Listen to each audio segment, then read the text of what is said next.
Hello everyone, my name is 4AS and welcome to my channel. This is a series of video essays where I cover political, economic and revolutionary topics which are relevant to our time. I read the books, so you don't have to. In a world where money rules the land, there is one critique that is left unspoken. Integrity leads to innovation. Innovation leads to inequity. Inequity leads to insanity. Join me as we explore the four eyes of capitalism. If this is your first time here, consider subscribing for more content in the future. Now, this is a topic I've mentioned a few times, but not gone into any great detail. Well, today changes all of that, where we delve into the history behind neoliberalism. Now, what is neoliberalism? Well, it is the surface-level ideology of what was achieved in the French and American Revolution: equality, liberty, and the foundation of private property.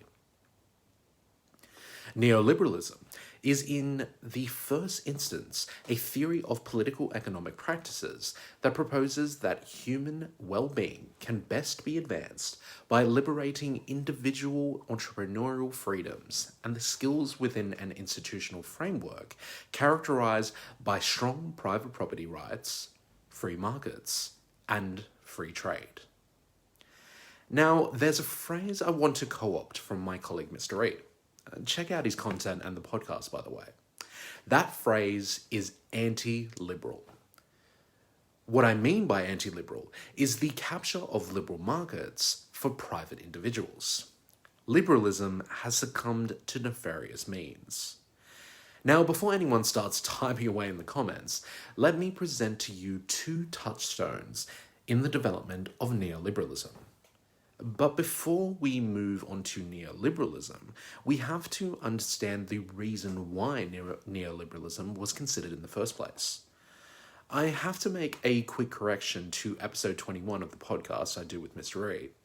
Embedded liberalism is, in fact, not the classical liberals such as Adam Smith, David Ricardo, and Karl Marx, but the Keynesian economics and Bretton Woods system. The world from 1930s to the 1960s was one extremely prosperous for the average worker. Fiscal and monetary policies, usually dubbed Keynesian, were widely deployed to dampen business cycles and to encourage reasonably full employment. A class compromise between capital and labour was generally advocated as the key guarantor of domestic peace and tranquility. States actively intervened in industrial policy and moved to set standards for the social wage by constructing a variety of welfare systems, healthcare, education, and the like. Workers and capitalists were in a beneficial stalemate. A web of regulation made sure that the average worker had a job and proper benefits, thanks to full employment, whilst businesses could make the necessary capital and profits. But this would not last forever. The status quo changed when businesses weren't getting what they wanted. By the end of the 1960s, embedded liberalism began to break down, both internally and with domestic economics. Signs of a serious crisis of capital accumulation were everywhere apparent. Unemployment and inflation were both surging everywhere, ushering in a global phase of stagnation that lasted through much of the 1970s. The first liberal touchstone is a bit closer to home with an English-speaking country. This has to do with the urban crisis in New York City in the 1960s. The deindustrialization of New York City, where workers lost their economic base, created social unrest and inequality. Whilst President Nixon had prevented the hemorrhaging for a while with federal funding, this was eventually cut off. At first, financial institutions were prepared to bridge the gap, but in 1975, a powerful cabal of investment bankers, led by Walter Wriston of Citibank, refused to roll over the debt and pushed the city into technical bankruptcy. The bailout that followed entailed the construction of new institutions that took over the management of the city budget.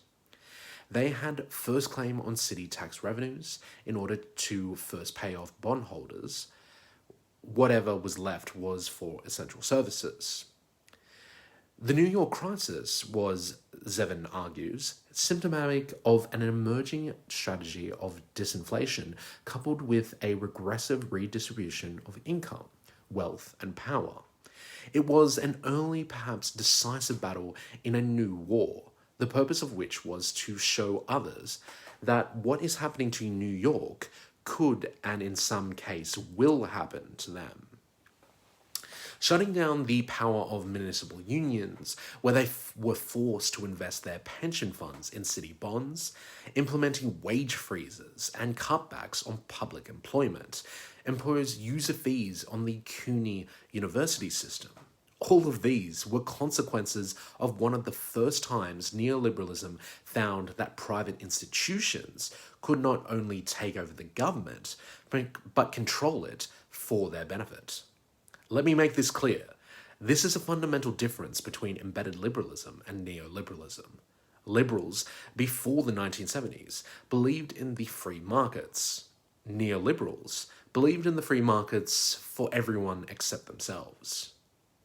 People may focus on the military coups of Chile and Argentina and how they were important for neoliberalism, but the urban crisis in New York City was also integral for the rise of neoliberalism. It was a financial coup of an elected democratic government in the name of deflation and profit. The other important touchstone is Mexico in the 1980s. The date was September 1st, 1982, and by then the peso had lost almost 50% of its value. That year, Mexico had the world's largest external debt, consuming over 49% of its GDP. Consequently, its economy underwent a chain of catastrophic events that culminated with the grim announcement that it no longer would be able to service its external debt. By December, Mexico had been coerced by the US, the International Monetary Fund, or IMF, and other international lenders to undertake a harsh structural adjustment modeled on the economic pilots that General Augusto Pinochet in Chile had been implementing since 1975. And this one he announced in full reliance on the advice of the infamous Chicago Boys and their extreme theories of economic liberalization, better known as neoliberalism. Chile with Pinochet was the dress rehearsal. Mexico was the grand overture for neoliberalism. Why I say this is because neoliberalism not only learned that it could influence and capture governments, but that it could take over industries and implement cheap labor. First, it implemented a supranational policed fiscal austerity program with a very strict monetary policy that gave it control over the Mexican peso and its valuation. Second, they forced the selling of public land and most state-owned enterprises to private stakeholders. American capitalists love this one, and some Mexican billionaires, such as Carlos Slim, were made thanks to this. Third, they obliged the lessening or elimination of trade restrictions, mostly on imports from the United States. Fourth, they pushed for the implementation of a sweeping program of industrial deregulation. This is the weakening of government powers over major industries. This was meant to create a favorable climate for foreign companies to settle in Mexico as industry competitors. Fifth, they prompted the building of a new legal apparatus that would help open up most economic sectors to foreign direct investment. And last but not least, they bullied and corrupted Mexican authorities into the signing of more billions of debt to the IMF and other supranational organizations for future generations to pay. Before China and its cheap labor, there was Mexico. Long story short, David Harvey puts it quite succinctly. What the Mexico case demonstrated, however, was a key difference between liberal and neoliberal practice. Under the former, lenders take the losses that arise from bad investment decisions, while under the latter, the borrowers are forced by the state and international powers to take on board the cost of debt repayments, no matter what the consequences for the livelihood and well-being of the local population. And this is why neoliberalism has been so effective. It was prone to gaslighting nations into believing that the three tenets of liberalism, being liberty, equality, and private property, was always the case. With her rise to power, Margaret Thatcher made short work of the ideal of solidarity. In May of that year, Margaret Thatcher was elected in Britain with a strong mandate to reform the economy. Under the influence of Keith Joseph, a very active, committed publicist and polemicist with strong connections to the Neoliberal Institute of Economic Affairs, she accepted that Keynesianism had to be abandoned and that monetarist supply-side solutions were essential to cure the stagflation that had characterized the British economy during the 1970s. This entailed confronting trade union power, attacking all forms of social solidarity that hindered competitive flexibility, such as those expressed through municipal governance and including the power of many professionals and their associations, dismantling of rolling back the commitments of the welfare state, the privatisation of public enterprises, including social housing, reducing taxes, encouraging entrepreneurial initiative, and creating a favourable business climate to induce a strong inflow of foreign investment. And Ronald Reagan joins Thatcher in this legacy, this Faustian deal of trading deflation for solidarity and smashing unions. Don't get me wrong, with today's video, I could have harped on about the low-hanging fruit of neoliberalism. For example, tax cuts for the rich, how to starve the beast, and the erroneousness of trickle-down economics. But I hope that the touchstones we've discussed today showcases that neoliberalism gave rise to the sacrosanct aura of private property and businesses in our society today.